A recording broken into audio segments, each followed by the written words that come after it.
por ahí, la India, uno puede estar en cualquier parte del mundo y solicitar un maestro y aparecen los de la India. Es que no paramos de hablar, Angie. Y es lo que más nos gusta.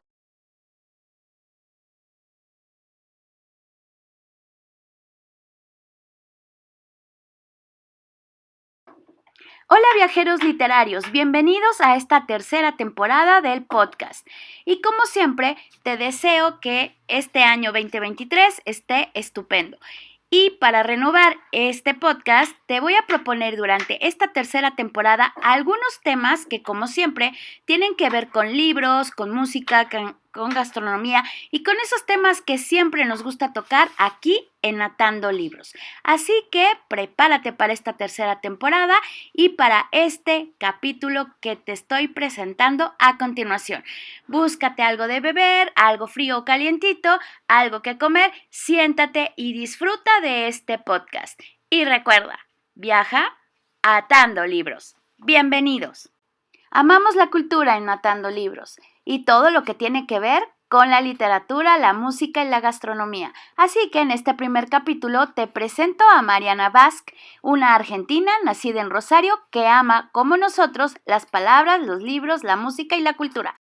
Y en la charla con el experto tendremos a Felipe Becerril Torres, quien es uno de los encargados de la Biblioteca Benjamin Franklin, la cual depende de la Embajada Americana en México. Así que acompáñame.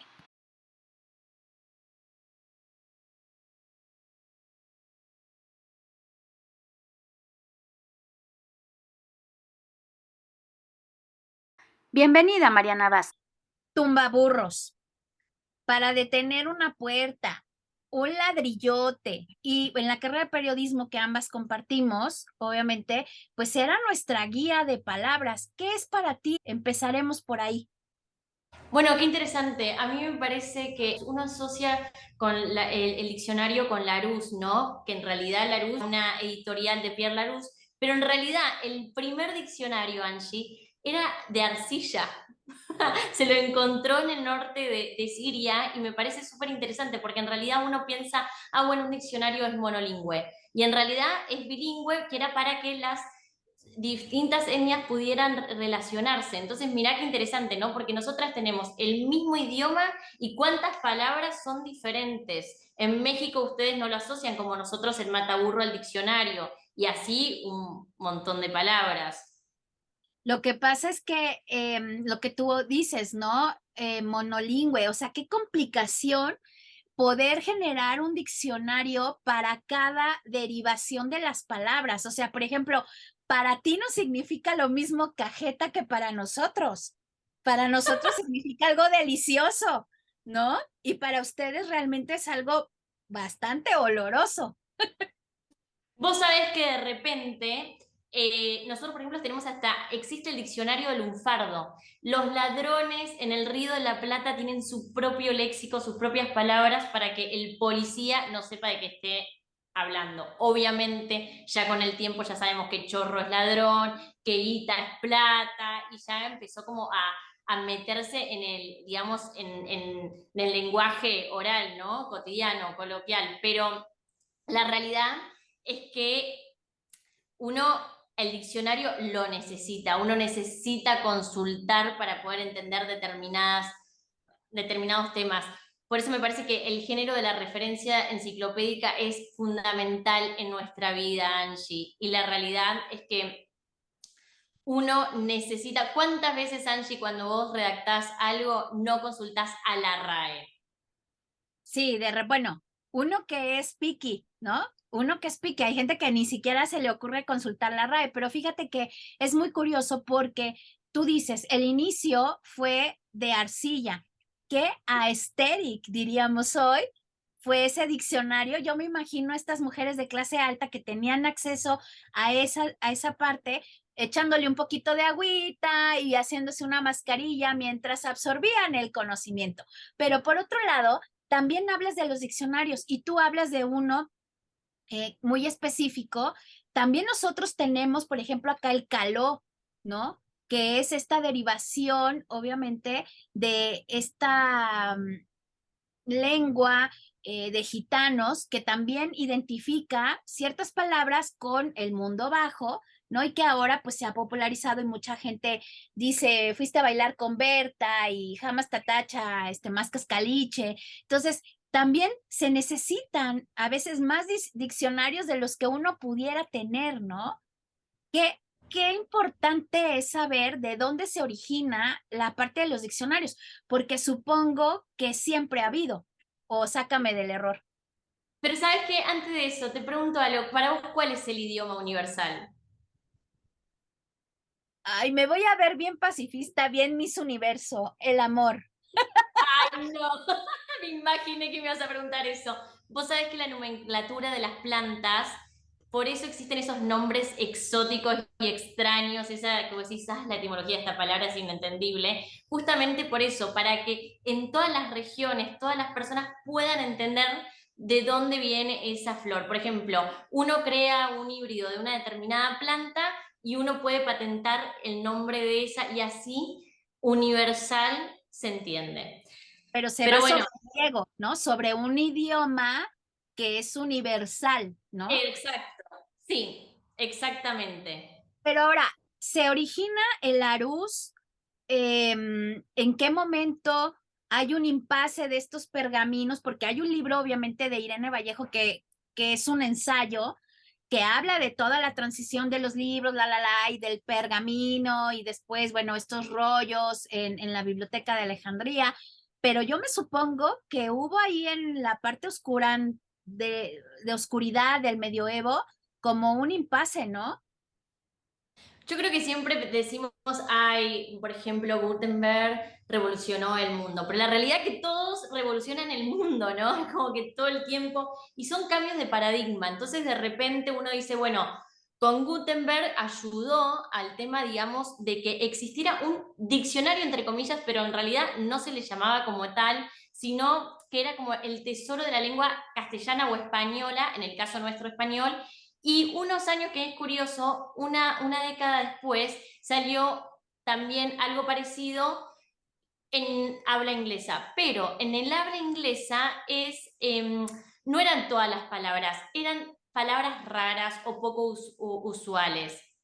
Fíjate que fue de a poco incorporándose también en nuestros días el tema de todas las palabras y hasta el día de hoy, ¿no? ¿Cuántas veces están con la disputa de que se incorporan algunas determinadas palabras coloquiales o ni hablar en Argentina con el, digamos, el lenguaje inclusive? Pero el tema es que, mirad vos, por ejemplo, Larousse, que uno asocia con el diccionario con Larousse, que obviamente hay un montón de editoriales, pero junto a Agustín Boyer, con el socio la fundaron en 1852 y tuvieron 3 años de editorial para sacar la primera publicación. Fíjate el tiempo que les demandó para chequear toda esa fuente.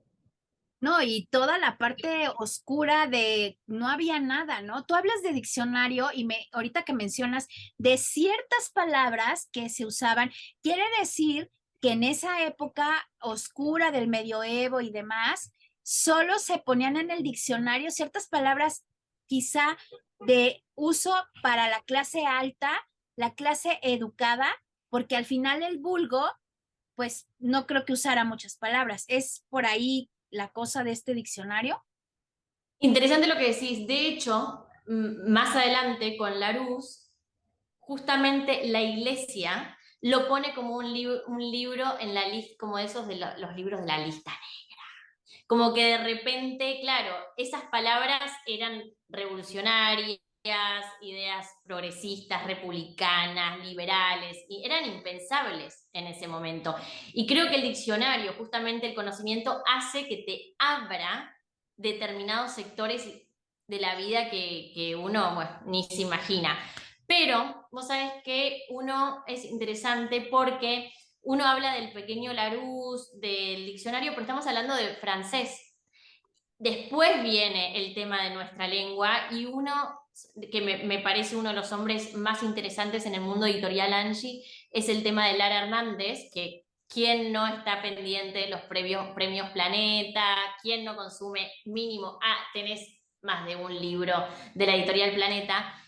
Con él obtiene los derechos de Larousse en español y es interesante porque él dijo que no era buen alumno, Angie. Y yo creo que le debe haber costado mucho, porque no era tan fácil estudiar si no tenías de repente, tenías que saberte el abecedario, Ujú. era muy importante, porque eso hacía que agilizabas el tema de buscar, de indagar una palabra. Entonces, de repente, obviamente, era más complejo, cada alumno tenía otros tiempos para llevar una lectura y estudiar. Y él dice que era un estudiante de la vida y tiene una frase que me encanta que dice, la cultura lleva al triunfo. Andás a saber qué conexión tenía que, bueno, él era un hombre que ha pasado por todo, ¿no? Ha sido bailarín, por todo. Y el tema es que yo digo, ¿no? Que, ¿cómo serían los tiempos hoy si solamente estuviese en Larousse? Claro, serían tiempos totalmente diferentes, un poco más lentos. Y nada más para hacerte un apunte de El dueño del planeta, me parece que no siempre, y eso es una regla curiosa, no siempre el mejor estudiante es el más exitoso. A veces el más tontón es el más abusado y el que por cuestiones raras se, se vuelve culto o se vuelve exitoso o prefiere cierta rama o de la ciencia o del arte, ¿no? Es el caso de este hombre. Quizá en la escuela era como muy acotado y ya cuando salió, bueno, se le abrió el panorama, ¿no? Sí, y además también convengamos que no es lo mismo tener inteligencia, viveza, no es lo mismo también de repente, porque hay mucha gente que estudia de memoria, de tener un criterio propio, de poder discernir lo que uno está realmente adquiriendo ese conocimiento, ¿no? Y aplicarlo después a una práctica, a la praxis. Porque hay una realidad, yo creo que la universidad, en el mundo académico, a uno le brinda herramientas, pero bueno, después está la vida misma, ¿no? Hay que Claro. saber cómo adaptarse. Y también en la realidad, los tiempos cambian constantemente y la teoría esa, en tiempo y espacio, se modifica y después uno no la puede aplicar en el trabajo, Angie, ni hablar en el mundo de los medios de la comunicación. Así Sí, que y para vos, para vos, relaciona, ¿quién reemplaza hoy mandé. Larousse? Para vos, ¿quién reemplaza hoy Larousse? Pues mira, antes de entrar a quién reemplaza, me parece que en la actividad periodística lo que nos tocó vivir a nosotras era otro antes de las redes sociales, antes del internet, y creo que hay una característica que domina a esta generación, que es la búsqueda y la investigación, porque no se nos dio fácil. Teníamos el diccionario y teníamos esas pesadas enciclopedias, ¿no? Y tenías que ir a la biblioteca. Ahora todo queda con el toque de tu dedo. Y ahí es cuando esta revolución inicia, ¿no? Que es el Wikipedia, pero no inicia con la Wikipedia. Poca gente sabe que en 1999 hubo una persona, Richard Stallman, que se le ocurre crear o lanzar la idea de por qué no creamos una enciclopedia universal online. Y resulta que se crea el Nupedia. Esta inicia el 15 de marzo del 2001 y bueno, su fin era, ahora sí, expertos, eruditos, maestros, doctores y HPA, pónganse a escribir cosa sabida y elevada para que iluminemos al mundo. Bueno, fue en un principio un proyecto muy ambicioso, pero tristemente tardaban mucho tiempo por la cuestión tan erudita y tan especializada en sacar los artículos. Solo sacaron 24 y les costó $120,000, o sea, una la nota. Y resulta que a la par de Nupedia surge Wikipedia así como el hermanito chiquito, como el número 2, y resulta que esta enciclopedia libre es como la parte vinculante entre estos grandes artículos de Nupedia, de estos eruditos, y esta parte es como un poco para el pópulo. Y surge en el 2001. Ahora, qué visionarios, ¿no? Porque poner ese importe es porque sabían que iban a tener ganancia, Angie. Pero ¿sabes qué pasa? Que Nupedia perdió dinero, o sea, $120,000 y se fue a la chilla. Ellos cerraron en el 2003, pero siguió el Wikipedia. Ya que aprendieron la lección, resulta que dos cuates, Jimmy Wales, que era un entrepreneur, y por otro lado, curiosamente, Larry Sanger, que era un filósofo, dijeron, ya aprendimos la lección, nos vamos sobre el Wikipedia y ahora sí vamos a modificar el modelo de negocio. Resulta que esta Wikipedia surge de una palabra hawaiana que trata y significa ágil y rápido. Entonces, ¿ellos qué hicieron? Si acá eran unos cuantos eruditos y solo sacaron 24 artículos, aquí lo que vamos a hacer, vamos a poner una plantilla de editores que trabajen simultáneamente, la vamos a financiar con publicidad y listo, eureka, el negocio del siglo. ¿A vos qué te parece? Gracias a ellos uno avanza mucho más y de internet nos pudimos conocer, Angie. Sí, claro. Y ¿sabes qué? Te voy a decir algo. Gracias a ellos no estamos con libros pesados. Yo no me olvido más que iba con todos unos libros increíbles, pero de pesados que de verdad yo ya no podía más. Y entro al ascensor y un vecino dijo, ¿cómo pesa el conocimiento? Pero con... Qué increíble, yo no sabía si era metafóricamente, además era tanto el cansancio de llevar esos libros que no tuve ni tiempo de preguntarle nada. Pero ¿Cómo pesa fíjate, el conocimiento? pero fíjate que retomando esta frase que dices, ¿cómo pesa el conocimiento? Estamos viviendo una etapa donde está pesando el conocimiento, Mariana, porque tristemente hay una gran diferencia entre el Wikipedia americano y el Wikipedia tristemente castellano. En el inglés, según me dijo, ¿verdad? Un experto PhD que es amante del Wikipedia en inglés, hay toda una formulación, esta revisión en pares que le llaman y es el modelo de negocio de estos dos hombres, donde van a seleccionar, van a verificar, van a revisar, casi tienes que ir ahí de yo soy el representante legal de tal cosa y aquí traigo los papeles y traigo los documentos y traigo las fuentes y traigo las firmas como para que todo eso quede documentado en el Wikipedia. No cualquiera puede subir correcciones, eso es súper interesante, ni tampoco escribir artículos en Wikipedia. Tiene que ser una persona que tenga, ahora sí que decimos los mexicanos, los pelos de la burra en la mano. En cambio, en castellano, cualquier hijo de vecino puede poner cuanta tontera se le atraviese y hasta que se dan cuenta es cuando se modifica, ¿no? Y que puede generar un peligro terrible en la sociedad.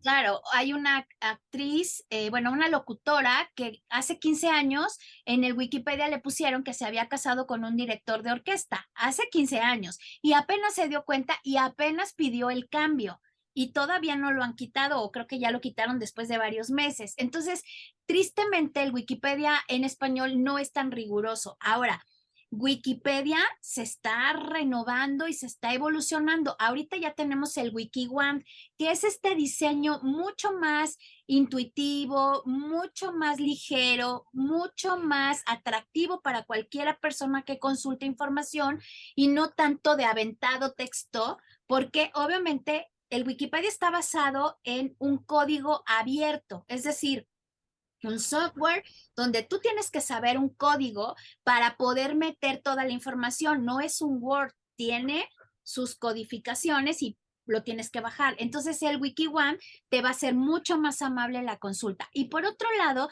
tienen el Wikidata, que ahí es un repositorio, obviamente, de información, es como un almacén de datos y de información, pero aquí, fíjate, tiene una variante. La gente puede poner lo mismo que hacen Wikipedia y WikiOne, pero también chatbots. Y aquí el segundo peligro y el peso del conocimiento. ¿Qué sería exactamente? Porque viste que no todo el mundo sabe lo que es Angie. Sí, claro. Ahora, estos chatbots son inteligencias artificiales que están programadas con ciertas preguntas y ciertas respuestas, y entonces esta maquinita, este bot, va respondiendo de acuerdo a lo que le ibas preguntando.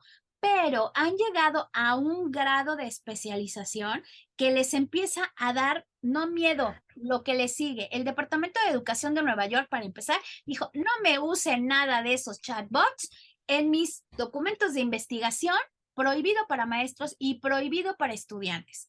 Hay otras derivaciones que ahorita contaremos un poquito de eso, porque también por ejemplo, GTP3 tiene la habilidad de aprender y obviamente de contestar pues todo lo que se le pregunte. Y la verdad es que va siendo una parte muy complicada porque quieren regularlo. Incluso en China te dicen, tú generas texto a partir de esa inteligencia artificial y le tienes que poner marcas de agua, porque lo que quieren es evitar que se empiece a generar un contenido creado por una inteligencia artificial al cual no van a poder controlar. Y Sí, hay de hecho, sí, de hecho, en uno de los cursos que hice de introducción de Shakespeare, que vienen de la línea de Shakespeare Globe de Inglaterra, prohibido, no se podía, no era fuente fiable Wikipedia. Nos daban determinadas otras fuentes, pero Wikipedia no era aceptable. Entonces ahorita traen un miedito tremendo. Quieren regular y controlar y pues la verdad, ahorita lo que la gente exige es que haya ética. Es muy interesante, es que todos estos chatbots se nutren, adivina de quién, ¿De quién, Angie? del Wikipedia. Porque muchas personas obviamente la consultamos a diario. Yo creo que es la diferencia de estos tiempos, ¿no? Que ya para nosotros, periodistas o gente que se dedica a la investigación, pues es muy fácil accesar a la parte del Wikipedia. Y resulta que en el 2021 el Wikipedia fue el 13º medio más visitado. O sea, imagínate. Aparte, tiene 55 millones de artículos que podemos encontrar en 300 idiomas. Y cada mes, 350,000 editores se dedican a curar, a investigar y a subir información. Entonces, obviamente, los chatbots de ahí se nutren. Totalmente, entonces estamos hablando para vos de que están democratizando o no la información, Angie. Pues se podría decir que se está democratizando, pero al final del día no perdamos de vista que el Wikipedia está hecho por humanos y cada quien le va a dar cierto perfil a la información, ¿no? Entonces, eso también hace que, por ejemplo, en la versión castellana sí esté de repente muy sesgada la información, cosa que no pasa en la versión en inglés, porque se tiene que justificar lo que tú estás diciendo con un papel, un documento, una fotografía, ¿no? No es tanto como aventarte a hacer estas elucubraciones como Donald Trump de repente, ¿no?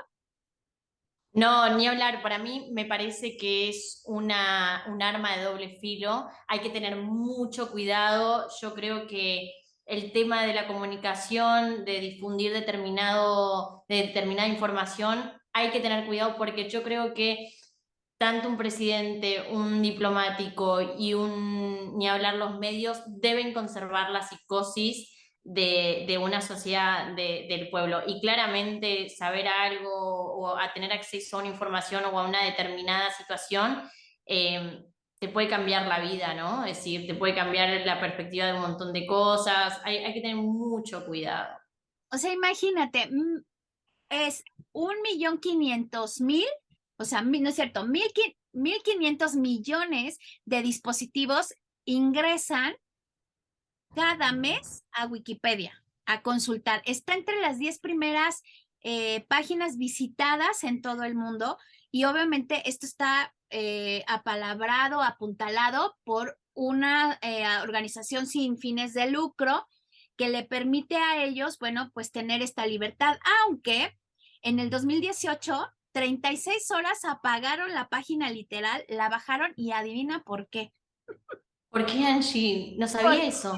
la Unión Europea creó una ley que renovó la parte de derechos de autor. O sea, también qué complicado el poder decir, ese texto es mío o ya plagiaron tal cosa. Y creo que esto va a incrementar el riesgo con una inteligencia artificial que va a ir pescando información del Wikipedia y de otras cosas de programación que al final, pues puede ser también, pues, un una cuestión de nunca acabar, porque imagínate, hay un obsesivo en Wikipedia que corrigió 47,000 veces un artículo solo por la palabra compuesto de, hasta que quedó compuesto de, quedó en paz el hombre. Ese está peor que nosotras, Angie. Sí, más intenso, pero bueno, pero al final, pues están tratando de regularlo, de controlarlo, de crear un poco la separación entre la inteligencia artificial y la parte humana. Un profesor por aquí decía, que yo chequé un estudio de Cornwell, que lo que pedía era ética, que el ser humano es capaz, a diferencia de una inteligencia artificial, de analizar, obviamente, y de pensar de manera original. Pero pues ya con tanta inteligencia artificial suelta por este mundo, nos podemos esperar montones de plagios. Y aquí en México ha sonado el de una tesis de una magistrada que va a la, pues a la Suprema Corte, y ha sido todo un escándalo, ¿no? Porque plagió la tesis y que sí, que no. Imagínate ya en los tiempos de las inteligencias artificiales, donde consultan 175,000 millones de parámetros, y a partir de 500,000 millones de palabras del Wikipedia se genera todo esta inteligencia artificial que se llama GP3.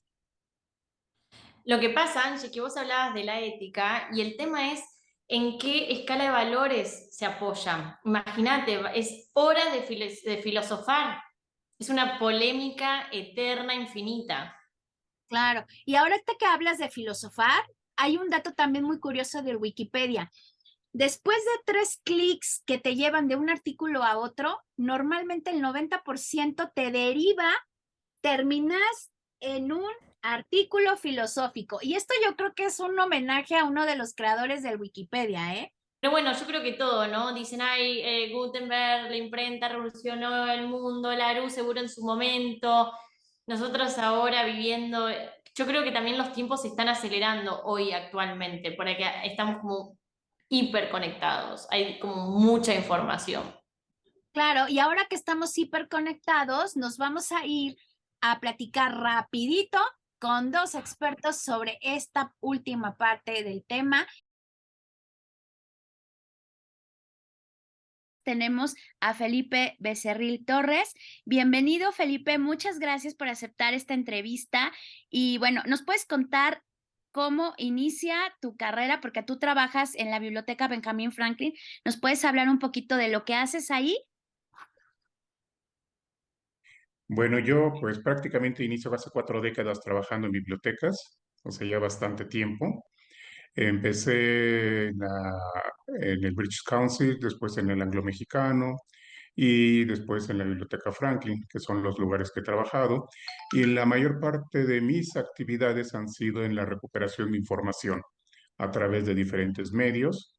Desde luego empecé con los impresos, o sea, todos estos libros, enciclopedias, todo lo impreso, y posteriormente ya en los años 90, como 95, 97, si no mal recuerdo, ya un poco lo electrónico, y ya para el año, hace 22 años, ya poco más, con todas las bases de datos y otros medios que se han permitido, que bueno, que se han ido desarrollando en las últimas 2 décadas prácticamente de tecnología a través de estos medios. Entonces, esto es lo que he hecho a través de esto. Y vuelvo a repetir, la mayor parte ha sido recuperación de la información a través de tanto impresos como digitales. Y eso es lo que he hecho y hasta la fecha. Pues mira, más que nada, creo que eres el experto indicado para poder platicar en este podcast. Estamos hablando de la parte de Larousse y la parte de Wikipedia, y obviamente ya nos fuimos mucho más allá de cómo ha evolucionado. Desde tu punto de vista como experto, para ti, ¿qué importancia tuvo en esta parte de las tecnologías de la información y sobre todo del conocimiento la llegada del Wikipedia? Es un buen tema porque la Wikipedia vino a romper varios esquemas, sobre todo en el acceso a la información, a la gente que no estábamos y los jóvenes que no estaban muy inmersos en recuperar información de una manera confiable.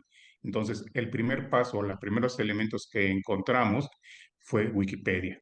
Como fue una enciclopedia de rápido acceso y es lo primero que encontramos en todas nuestras búsquedas, entonces la mayoría nos íbamos por esa parte. Recordemos que Wikipedia tiene un poco. Pues acaba de cumplir 22 años, Ujú. precisamente de haberse fundado el día, creo que el domingo, si no mal recuerdo, hizo 22 años que se inició. Entonces, este proyecto ha Primero, sido. del 2001. ¿Sí? Qué bueno que me lo rectificas. Entonces, Wikipedia hace todo esto con base a hacer acceso libre a la información.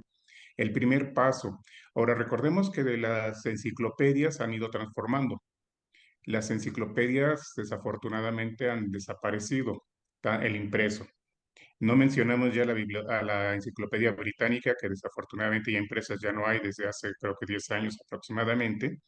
Entonces, eso ha ayudado, ha venido a permitir que Wikipedia sea una de las herramientas para todos como primer paso y acceso a la información. Entonces, tuvo muchos bemoles desde el principio. Recordemos que la gente, más bien los bibliotecarios y profesores, no permitíamos Wikipedia que quisiéramos. Entonces, esto es lo que ha hecho que Wikipedia ha pasado a ser una de las herramientas muy fructíferas actualmente. Entonces, esto es lo que provoca que Wikipedia sea actualmente una de las primeras fuentes de toda la gente para poder acceder a la información. Y si hacemos nuestra búsqueda en cualquier motor, una de las cuestiones es que Wikipedia es la de las primeras que aparece, ¿no? Con toda la información. Sea buena o mala, eso no lo vamos a discutir. Eso ya es otro negocio, pero sí, esa es la primera herramienta y nos permite acceder a una información real y en tiempo, rápido. Entonces, eso es el éxito de la Wikipedia, que si lo revisamos en, no sé, en una biografía, por ejemplo, nos dan los datos más precisos del personaje, con quién se casó, cuántos años tenía, dónde vivió, dónde nació, dónde murió, familia, y actualmente ya en los hace unos años nos está permitiendo tener vínculos, acceso, fuentes donde han sido recuperadas la información. He entendido que la Wikipedia no es una fuente oficial todavía, pero paulatinamente yo creo que sí lo va a hacer porque nos permite acceder a un sinnúmero de fuentes, que es lo que nos va a permitir que la gente acceda a esto. Lo que queremos ahora, información al instante, información rápida. Y no Claro. podemos estar esperando dónde encontrar tanta información y Wikipedia nos proporciona un abanico de posibilidades. Ahora, el modelo, lo platicábamos ya en el podcast, ¿no? La parte del surgimiento y todo esto, cómo apareció el término wiki y demás, pero el modelo de negocio, porque ya empezó primero la biblioteca online universal como Nupedia, y chistoso, porque Wikipedia fue el enlace. Ahora, ellos proponen una revisión por pares. Esto nos habla de que expertos están dedicados a full, sobre todo en la parte inglesa, a hacer un fact-check de esta veracidad. En el castellano se cuece aparte porque la verdad hay poco rigor, esa es la verdad, pero tú desde tu experiencia, ¿qué tan complicado es hacer este fact-check de artículos que están subidos en la red, sobre todo en la parte de Wikipedia, porque de repente se puede falsear la información? Exactamente, esto hacer entre pares es muy bueno, pero recordemos que también son, creo que en inglés, como cerca de 28 millones de artículos, si no mal recuerdo. Entonces, hacer esto es bastante pesado. Si inclusive hubo intentos de hacer gente, que identificar gente y darles becas para que pudieran ellos revisar y hacer esta parte, buscar expertos, pero es muy difícil porque cada vez que hay gente que interfiere acceso, entonces sí es muy bueno. En inglés se está haciendo, Alemania creo que lo hizo muy bien, porque hay menos artículos, desde luego. Entonces, este tipo de cuestiones ha permitido que sean más rigurosos en el acceso a la información. Entonces, al hacerlo esto en inglés, ¿cuánta gente puede haber para que puedan hacer esta revisión? Hablar de millones, no sé, ya supongo que ya debe haber 30 millones de artículos. ¿Cómo hacer esto? ¿Cuánta gente se necesita? Entonces, esto es muy importante. Hacerlo va a permitir que recuperemos información confiable. Esto nos va a permitir también que podamos encontrar información que sea con expertos y entre pares es muy bueno. Igual que un artículo de una revista, que sabemos que es otro tipo de cuestiones, cuando se hace entre pares, ¿cuántas veces se tiene que hacer una revisión? La No nomás revisión es solo entre pares, específicamente, ¿qué es para los amigos que no saben un poquito de qué estamos ah, hablando? hablar precisamente como en este caso, personas que saben del mismo tema, revisar qué es lo que, si yo soy biólogo, tengo que hablar con biólogos. No voy a hablar con otro tipo de personas o gente que esté relacionada con el área. Medicina, los cardiólogos. Los médicos, por ejemplo, hay muchísimas ramas, pero no todos son cardiólogos, por mencionar. Ortopedistas, entonces hablar entre ellos mismos, el mismo lenguaje, la misma función, que eso es lo que permite que sean entre pares. O sea, hablar el mismo lenguaje para poder acceder y tener la información más confiable. Eso es lo que es hablar entre pares, entre amigos, entre de la misma profesión, para que podamos acceder a la información más confiable y que esto nos permita llegar a los términos que nosotros, además el vocabulario, ¿eh? Claro, Tenemos que considerarlo porque no podemos hablar de un médico que es cardiólogo, no puede hablar, bueno, sí puede hablar de ortopedia, pero ¿cuál es el lenguaje común? muy ¿Sí? específico. Muy Y, específico. y sí es interesante porque hay 55 millones de artículos. ¿Tú ves futuro en el sentido de la verificación por pares en el Wikipedia en español? Sí, pero va a ser muy lento todavía. Lo veo muy bien. Creo que ya se está realizando paulatinamente, pero sí somos más. Recordemos que el español es una de las lenguas que tiene mayor número de palabras, además habla mayor, hay mayor número de personas que hablan, entonces sí. Y necesitamos más investigadores, más gente que hable el mismo lenguaje. Sí, sí lo hay, no lo puedo negar, pero no todos tienen la disponibilidad, iba a usar otra palabra, la disponibilidad de dedicarse a hacer esto.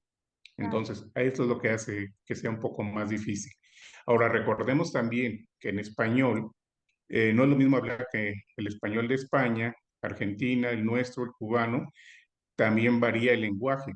Claro, Entonces, eso también me hace un poco más más difícil. difícil. Sí, entonces si hablamos con un cubano o un español, perdón la redundancia, un español de España, digo, no es adecuado decirlo, pero Ujú. ¿cuál es el lenguaje? Claro, ¿Cuáles son las palabras?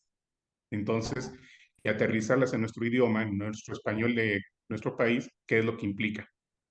claro. Entonces, si hacemos una revisión de esto, precisamente los que están artículos en español, cuando encontramos artículos de Argentina, de Chile, ¿sí? Colombia, ¿cuál es el lenguaje que usan o las palabras que están usando?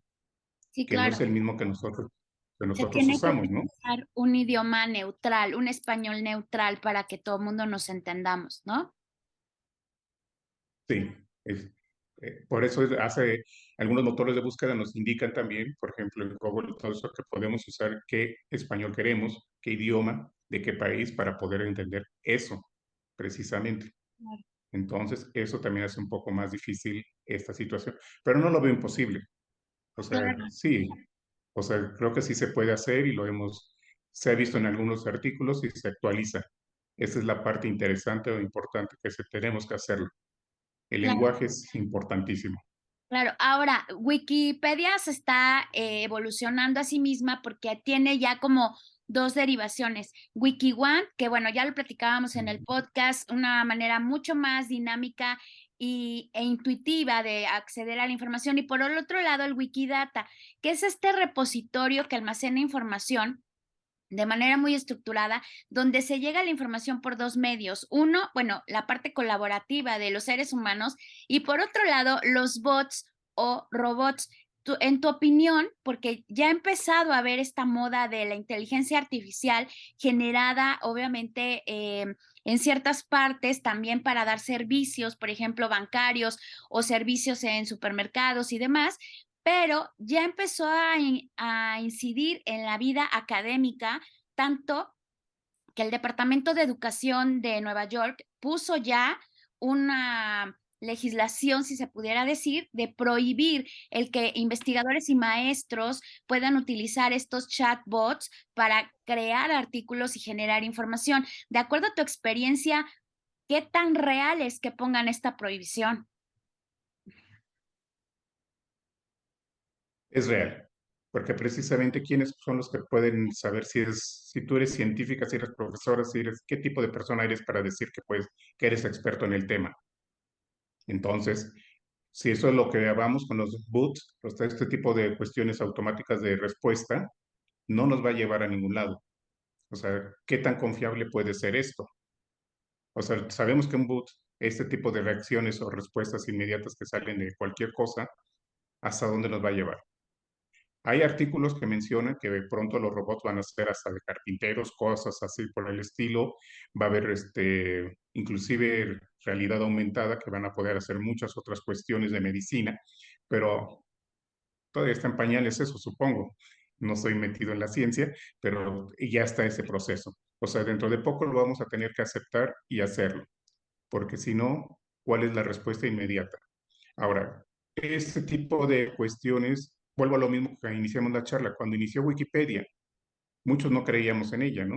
Ujú. Muchos decíamos que no era confiable, muchos decíamos que no teníamos que aceptar todo lo que decía Wikipedia. ¿Y ahora qué? Es el primer elemento de muchos. Claro, Entonces, vamos a tener que cambiar nuestra forma y vamos a tener que confiar en este tipo de reacciones. Probablemente no sea inmediato, unos 3, 4, 5 años, esto va a ser normal. Entonces sí tenemos que ir pensando en este tipo de cuestiones. Y paulatinamente se van a ir actualizando, se va a ir modernizando. Recordemos que todo esto y en cualquier otro elemento siempre hay ensayo. Y el error también. Entonces, por lo tanto, tenemos que ir viendo cómo funciona, cómo va evolucionando y hacia dónde nos está llevando. Entiendo que la primera reacción es no aceptarlo, pero en el futuro cercano claro. y seguramente ya los vamos a tener que ver como parte natural y los jóvenes son los que más lo están aceptando. O sea, para ellos es lo más normal encontrar este tipo de información, este tipo de reacciones y y ellos lo hacen. ¿Qué es lo que ellos buscan? Una respuesta inmediata, una respuesta a todo. No pueden estar esperando. Ahorita me viene a la mente, pues cuando uno era estudiante y me mandaban a la biblioteca, tenía que esperar la enciclopedia, regresar a mi casa y a ver si había yo copiado bien y regresar otra vez porque no entendí lo que copié y todo eso, ¿qué implicaba? Claro, Ahora con la tecnología, ¿qué hacemos? claro. Ahora, Lo vamos, ¿crees que esta inmediatez de información pueda ir en detrimento de la calidad y de la profundidad de la documentación y de lo que nos puedan mostrar en diferentes artículos o va a ser al contrario, de acuerdo a tu experiencia? por el momento, coincido contigo en el aspecto que no es confiable en este momento, pero en el futuro lo van a tener que hacer. O sea, todo esto, vuelvo a repetir, va a haber toda una serie de experiencias para ir aceptando o no esto. Entonces, sí va a ser posible que en el futuro, no sé en cuántos años, 5 o 10 años, sea confiable. Por el momento no lo considero porque están en el todo con experimentos. Es lo que mencionaba hace un momento, la tecnología va avanzando, dentro de poco con la realidad aumentada, cualquiera de estos, ¿qué nos va a provocar? Ahorita lo estamos en pañales todavía. Estamos considerando cómo está todo este tipo de cuestiones de tecnología. Y en el futuro va a ser lo normal. Claro, Entonces, alguien va a tener que modificar y hacer esto. Y por ahí hay escritores mexicanos, bibliotecarios, que han hablado de este tipo de cuestiones, en donde ellos indican hacia dónde va esto. Álvaro Quijano lo ha mencionado, a Gallardo también, Alfredo Gallardo mencionaba al principio que no, y después ellos ya veían las posibilidades de que esto fuera ya parte de la tecnología, los aspectos, la información, cómo va a accederse, cómo se va a poder acceder, perdón. Y entonces, ese tipo va a evolucionar y vamos a ir teniendo que cambiar sí, claro. nuestra forma hoy, pero también tenemos que considerar las nuevas generaciones, qué es lo que creen, qué es lo que piensan. ¿Para ellos es natural o no? Si a mí me preguntas ahorita, yo puedo decir que no, porque me van a quitar empleo, me van a quitar cosas y no estoy a favor. Pero la tecnología va cambiando mi mentalidad y los jóvenes no. Ellos tienen que ver y acceder a la información de acuerdo a sus necesidades. Ahora Claro. recordemos que paulatinamente los jóvenes son los que están haciendo el acceso a la información. Ellos son los que van a permitir o no acceder. Nosotros somos ahorita la guía, nosotros somos los que vamos a decirles por dónde tienen que ir, pero al final de cuentas ustedes como jóvenes, ¿qué quieren? Claro. ¿Cómo van a aceptar esta información? ¿Va a ser real? ¿Va a ser confiable? ¿Qué es lo que pretenden, o sea, como jóvenes, acceder a este tipo de datos? Muchos jóvenes seguramente van a decir, Wikipedia es muy bueno porque me lleva a mi primer y me permite acceder a la información y después hacer una recuperación adecuada sobre el tópico que estoy haciendo, buscando. Y ese es lo que mis trabajos de investigación, o mis trabajos escolares, o mis trabajos de cualquier índole, es el primer elemento. Y me permite, creo que también hasta la fecha, yo creo que los bibliotecarios lo usamos para cuando no sabemos el tópico, no sabemos por dónde, y vemos Wikipedia y lo usamos, ¿sí? Claro. Ahora, O vemos Instagram. claro, ves redes sociales y consultas fuentes. Ahora, yo creo que ya es un futuro ya no tan lejano, ya es un poco más inmediato porque los chinos ya emitieron algunas regulaciones y Ah, prohibiciones con respecto a esta inteligencia artificial. Ya están pidiendo que se pongan marcas de agua cuando se genera cierta información y vaciado porque ya hay una inteligencia artificial que creo que ya superó un poco lo que igual y en Latinoamérica estamos pensando con esta parte de respuestas eh, preprogramadas que nos van a permitir tener una conversación de acuerdo a ciertas preguntas. Por ejemplo, el GP3 es capaz ya de aprender, asimilar conocimiento y emplearlo de forma inteligente gracias al consabido deep learning o aprendizaje profundo. Por ahí ya Google empezó con sus avances en cuestión de Lambda, que hubo también una cuestión como de pánico porque se pensaba que esta inteligencia artificial estaba pensando y bueno, ya haciendo investigación se supo que no, que realmente la inteligencia artificial estaba seleccionando del conocimiento que tenía disponible y respuestas las, eh, ahora sí valga la redundancia, las respuestas de acuerdo a lo que le estaba preguntando este trabajador de Google, que fue todo un escándalo. Pero ¿tú ves viable ya en pocos años una regulación tal cual? ¿Y en qué se podría centrar esta regulación, Felipe? claro que sí. Recordemos que inclusive en los términos de vocablo en la legislación se han tenido que ir actualizando. El acceso a la información, las leyes de información. No es lo mismo en los años 90 qué vocabulario se usaba para legislar. Ahora hay nuevas palabras, nuevos conceptos que se tienen que poner. Inclusive en los diccionarios, por lo tanto, la legislación va a tener que cambiar. Derechos de autor está cambiando precisamente porque hay nuevas regulaciones, nuevas formas del acceso. Me viene a la mente los archivistas. Anteriormente, en los años 90, no permitían las microfichas, no permitían que eso fuera confiable. Ahora ya están tomándolo en cuenta y considerando que puede ser un elemento confiable para cualquier cuestión. Entonces nosotros también vamos por eso.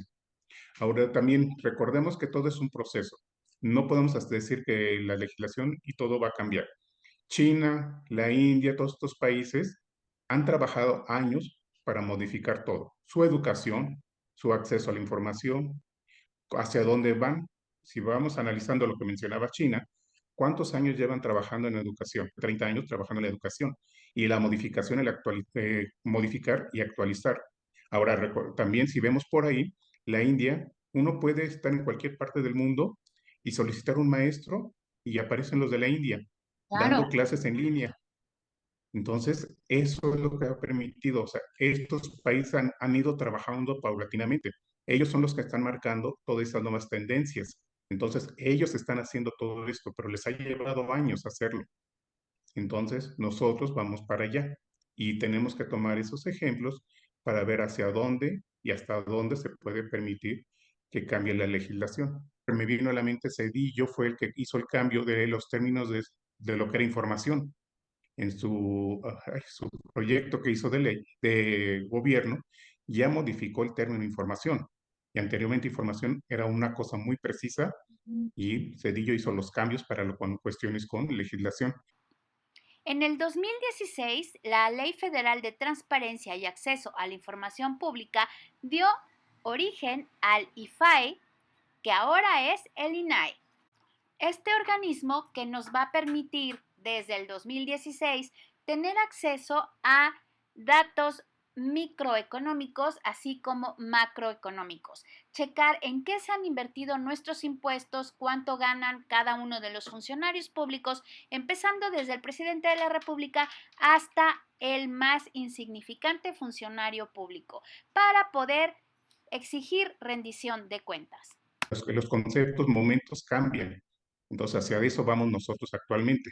Sí, te iba a preguntar, lo que estamos viendo es que hasta estas inteligencias artificiales están tomando de parámetro el Wikipedia, porque a partir de los 500,000 millones de palabras diferentes sacados de artículos del Wikipedia, este GP3 está alimentándose y aprendiendo. ¿Crees que en un futuro pueda desaparecer el Wikipedia?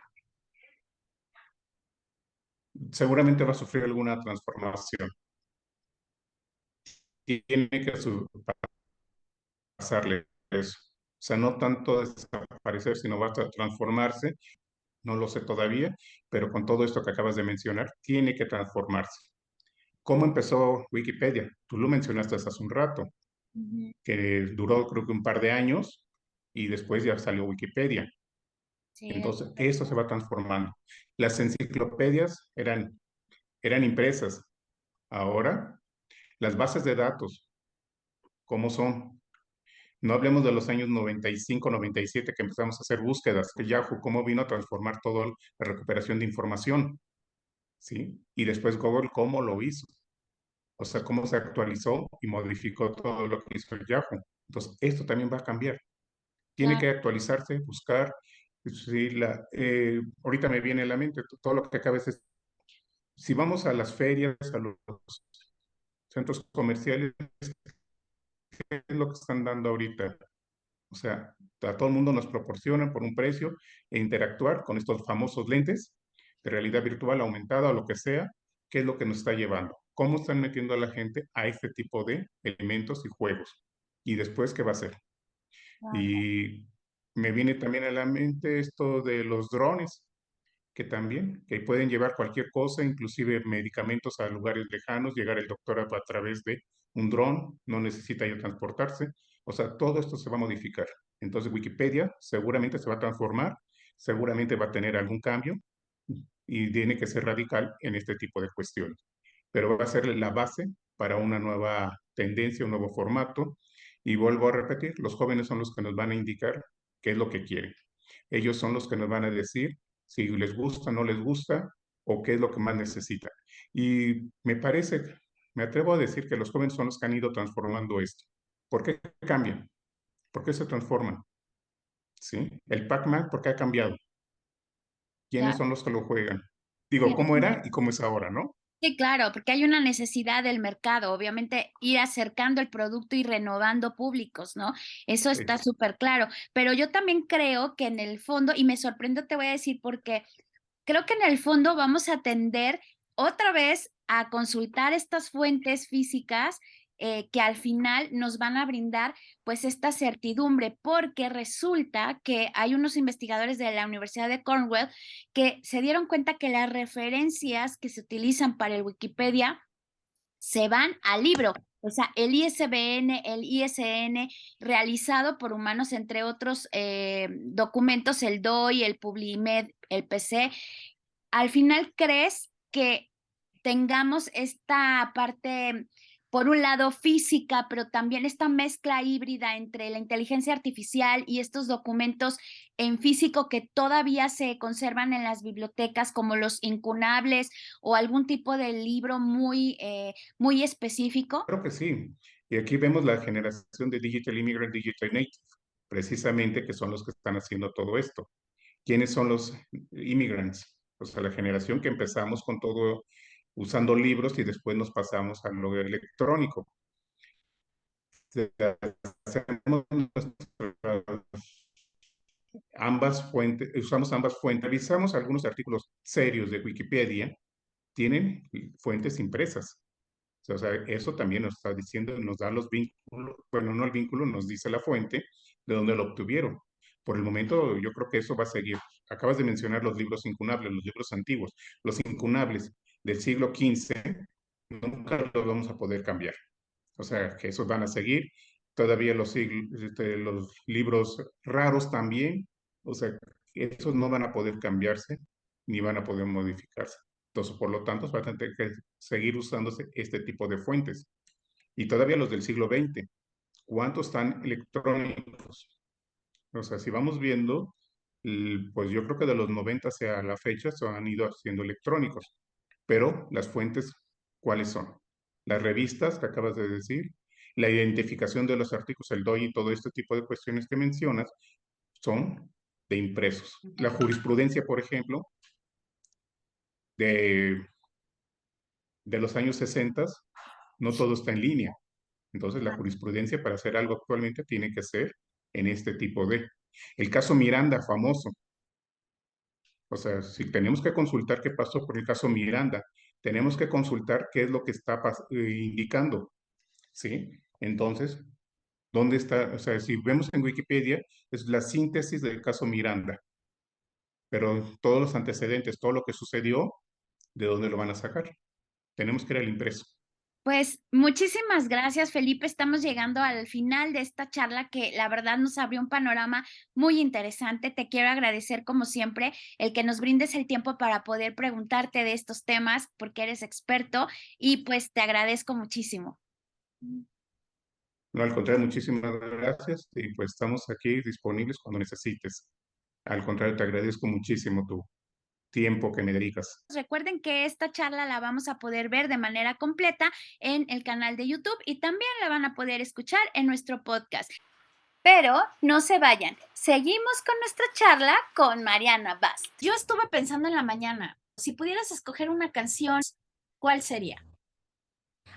Para mí, cualquier pieza de música clásica, que no me animo a decir quién, pero sí seguro algo de música clásica. ¿Con qué comida? Uf, yo unas uvas, algo cítrico, algo con crema chantilly, crème brûlée, algo de eso. ¿A vos, Angie? Fíjate que a mí me llama mucho la atención la de Here Comes the Sun de George Harrison, porque me parece que Wikipedia nos trajo un nuevo amanecer, nos abrió la carretera de la información y sobre todo el conocimiento con un toque.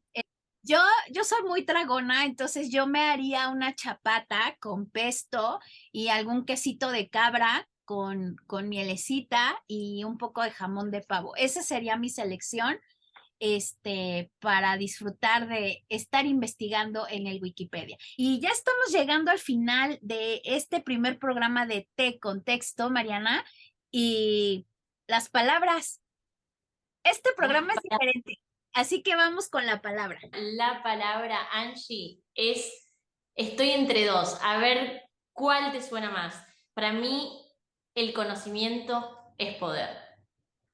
Sí, yo también comparto contigo la palabra de este programa. Yo creo que es conocimiento, pero también creo que es miedo. Miedo y creo que también ética, que por ahí también se cuela esta palabra, ¿no? ¿Qué tan ético es que tú escribas algo siendo periodista, por ejemplo, en nuestro caso, basado en una inteligencia artificial? Y qué interesante lo que decís con el tema del miedo, porque Lewis Carroll tenía mucho miedo de publicar Alicia en el País de la Maravilla. De hecho, no es su nombre real y daba clases, si no me equivoco, en matemática en Oxford y era como que no iba de la mano con escribir ficción y a la par ser un profesor, ¿no? Académico.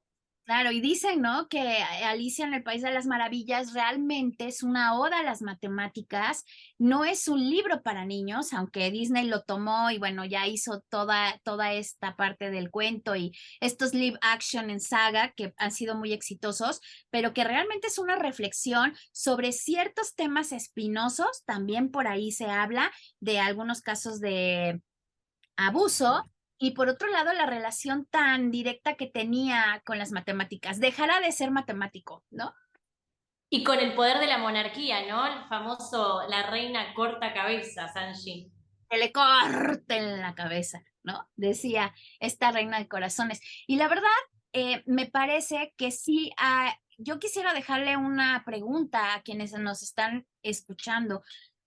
¿Qué tanto es ético el que lleguemos a este punto de utilizar la inteligencia artificial tanto como usamos el Excel? Queda ahí la pregunta. Es que no paramos de hablar, Angie.